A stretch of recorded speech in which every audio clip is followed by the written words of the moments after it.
पुण्यातील वडगाव शेरी विधानसभेचे आमदार बापू पठारे यांना मारहाण झाल्याचा प्रकार घडलाय। पुण्याजवळील लोहगावमध्ये एका कार्यक्रमात त्यांना मारहाण करण्यात आली।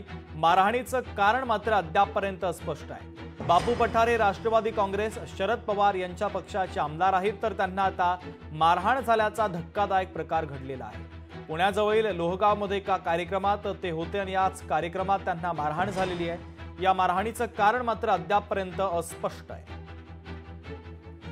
आमचे प्रतिनिधी चंद्रशेखर भांगे या घटनेच्या संदर्भातले अधिकचे आणि ताजे अपडेट देत आहेत। चंद्रशेखर, नेमकं काय घडलंय?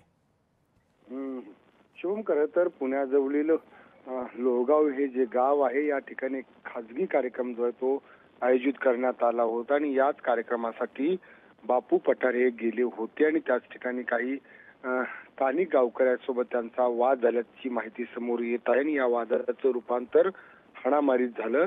यामध्ये आपण पाहिलं की बापू पठारे यांच्यासह त्यांचे जे ड्रायव्हर आहेत त्यांना सुद्धा मारहाण झालेली आहे। या सगळ्या मारहाणीच्या संदर्भात स्वतः बापू पठारे हे जे पोलीस स्थानक आहे त्या ठिकाणी आता पोलिसांमध्ये गुन्हा दाखल करण्यासाठी गेल्याची माहिती समोर येत आहे। खरं तर या सगळ्या मारहाणीचं कारण मात्र अद्याप जे आहे ते समोर आलेलं नाही। शुभम, चंद्रशेखर, अत्यंत महत्त्वाचे अपडेट या घटनेच्या संदर्भात पोहोचवलेले तुर्तास धन्यवाद। लोकशाही मराठी ऐका, पहा, जागरूक रहा।